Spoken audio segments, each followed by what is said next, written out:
made it here in one piece. Welcome to the untamed wild. Let's see what you can do. Try to find an animal track around here. Would you look at that view? Never gets old, I'm telling you. From up here, you can see a lot of great hunting spots in the area.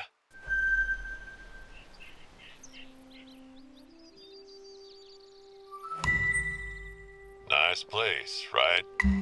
Okay, so you've harvested your first animal, you've opened your first lookout tower, and now you've got your first outpost. What do you do? Well, you can go inside, interact with the door here, head on in, interact with the bed, and then you can change the time to whatever time you're looking for. There is a lodging fee, and think of it as having to rush housekeeping in between stays. The more frequently you stay with little gaps in between, the more expensive it is. But if you, like give it some time in between, it's not nearly as expensive. The lowest is $250. Now you've got your cache, which is like your store, and you can pull up, anything that you can buy, anything that you have in your storage, character customization, garage, kennel, trophy manager, everything's here. Now, as we head this direction, let's talk about what is on the map. You have your Class 1 Mallard Duck and Whitetail Jackrabbit, Class 2 Coyote, Class 4 Blacktail and Whitetail Deer, Class 7 covers your Black Bear and now your Roosevelt Elk, that is different from the original game, and the Class 8 Moose. As far as weapons go, Class 1 any shotgun, Class 2 through 4, the Ranger 243 is honestly the best choice. Your Class 4 through 7, I would recommend the 270.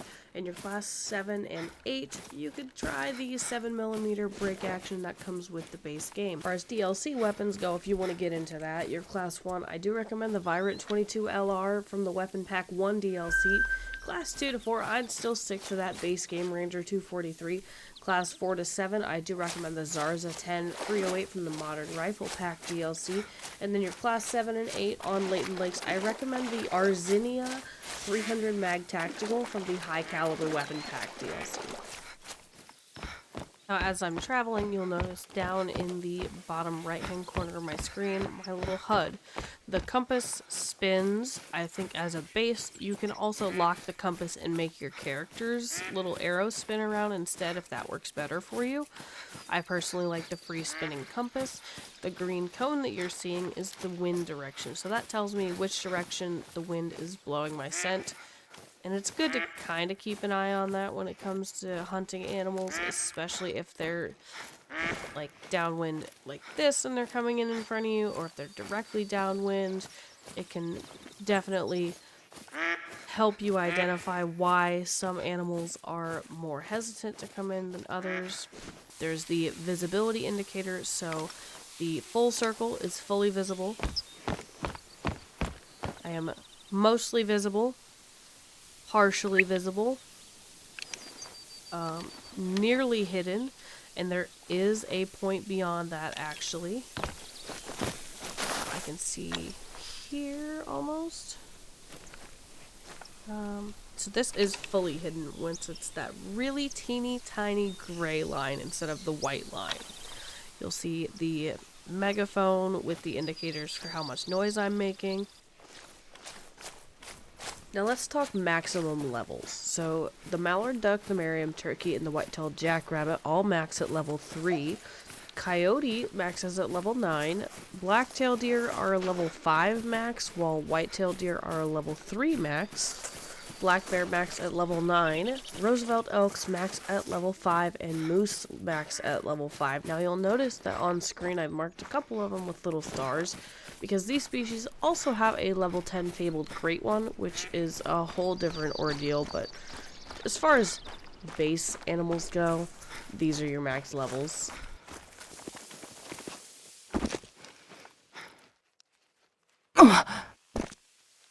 You cannot Skyrim around mountains like you can in, well, Skyrim. Ew. But what you can do is take the ATV, which is going to be obnoxiously loud, so we're just going to skip over this little chunk of the video. So at some point recently, I got myself a perk point. So in the perks, there's 4 different categories. This is kind of dependent on how you want to spend your time hunting in the game, but I do have a few recommendations. So with the shotgun, both eyes open is nice. Fast shouldering is really good. Body control is nice, but what you really want out of the shotgun tree is your recoil management. With the handgun tree, you not only have sprint and load, but you also have lightning hands, which decreases your reload time. And within the rifle tree, there is muscle memory, which unlocks the ability to ready the next shot without leaving the aim mode. You have breath control that lets you hold your breath longer. Focus shot is nice, and steady hands as well is fantastic, but the zeroing is the real kicker. Now these green perks here that you'll see in some of the trees, these are called active perks, whereas everything else is a passive perk. And your active perks will require a keybind, and we're going to end up with both of the zeroing ones. But instead of getting the readying next shot without leaving, I'm actually going to start off with sprint and load. In favor of, honestly, my favorite way to hunt Layton Lakes, whether it's single player or multiplayer. So I start down here at the Runaki Outpost on this river system, 8 a.m., and I just go north. As soon as I hit the water, just turn and start traveling north. Because there are whitetail, there are coyote, there are black bear, and there are moose. And they will be everywhere. There we go. Our first whitetail. Well, not our first, since, you know, the first harvest of the game was a whitetail. There's definitely a few out there. And I can tell, just from the amount of time that I've played the game, that that's probably going to be our best whitetail to get. And I'm pretty sure he's facing away from me.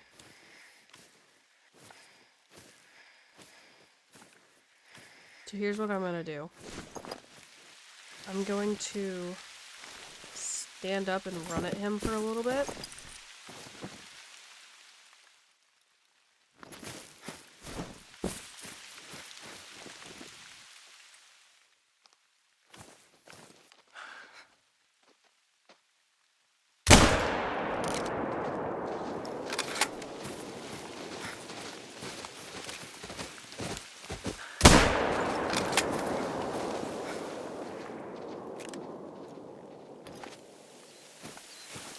Now the question is, did I hit him?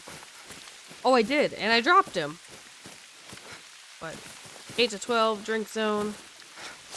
And we actually dropped this guy. Now you can't squish down the, like, duck reeds, but I can squish down some of the grass, like, directly around him. He looks pretty good. I'm hoping he's at least a gold. And you'll see here that this is a vital organ hit. So we'll see what we got.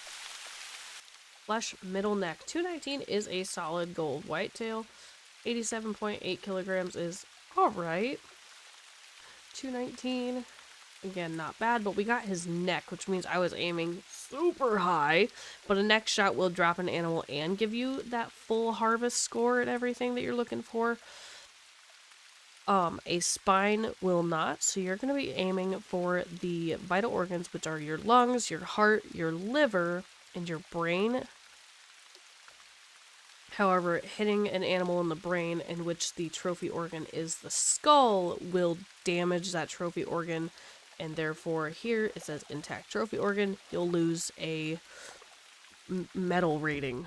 So what you really want to do is hit a vital organ, keep the trophy organ intact 2 times or less, and make sure you're using the proper ammunition.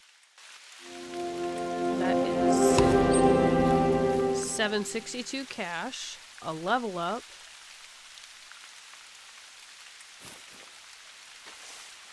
It didn't tell me the rifle score, but we have another skill point to spend.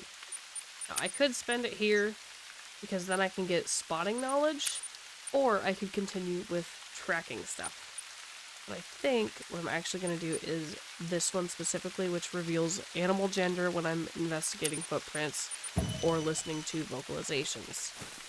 So that way I can pick this up, and now I know that that's a doe.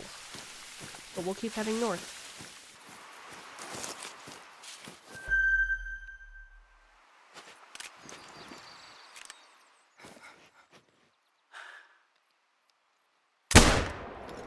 think I missed.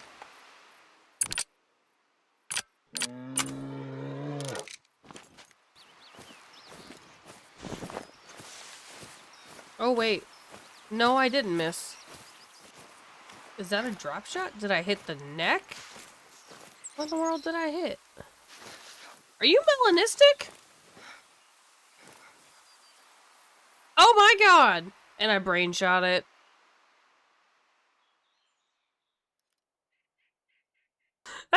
I was like, oh look, a whitetail. Was that even identifiable on, like, in-game, or did I seriously just not notice at all? Oh my gosh. That's so... Oh boy. I'll save the harvest. I'm not necessarily gonna taxidermize him. I can't believe I shot him in the dome. That's like a perfect brain shot. Okay. So, that's my first rare that I did not think I was gonna have happen. And I feel really dumb for brain shotting that. But I think from here, what I'm actually gonna do, now that I've kind of gotten myself the entire river discovered, we're gonna fast travel back down into Beaumont, and then we're gonna kind of work our way up this side of the map here to about this lookout point, give or take. And then we're gonna set our time for the morning, and we're gonna hunt back down this way for all the elk. So that's the current plan. Just to get us an idea of what's all over Layton.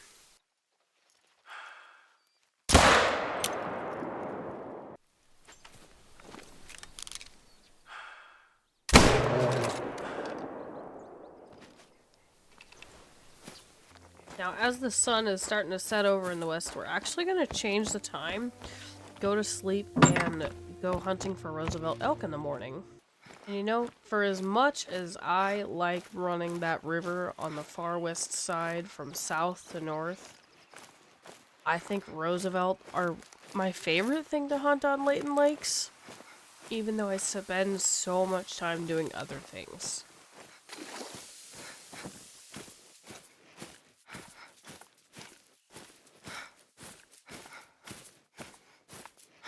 Oh!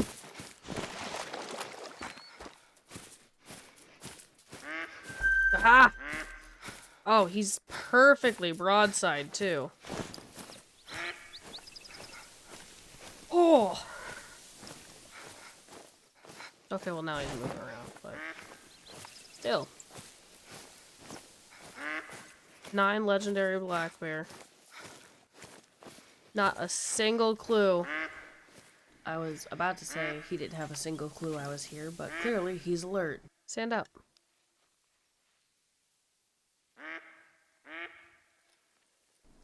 It's like a very specific anxiety because there's no trophy estimate. I don't know how high he might score. Oh boy. Okay. I feel like that was solid. I'm not gonna look. I'm just gonna go over and try to find him. There he is.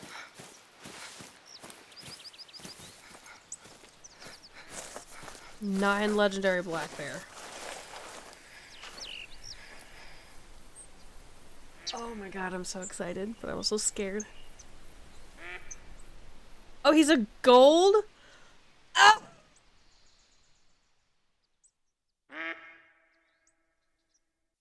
Ah! That's so frustrating. And it's not like I had any way of knowing, because the, you know, there is no trophy estimate for me to even try to guess.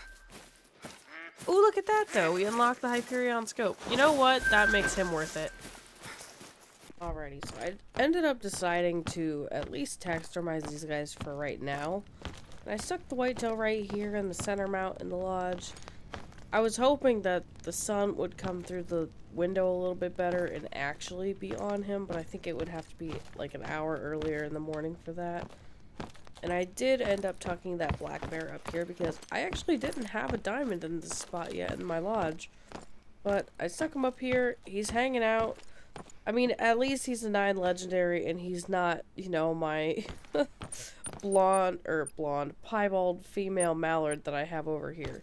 So he's better than that, and he's at least an okay placeholder for this trophy lodge, but we're going to continue the beginner series. We'll be covering Hirschfelden next. After that, it'll be a release order of all the other maps, continuing with the same trends of the information brought in them, and hopefully a trophy off of each one as we go, and maybe we'll be level 60 by the end of it. But that is all I have for you today. I appreciate you for hanging out with me. Have a wonderful rest of your day, and I'll see you next time. Bye!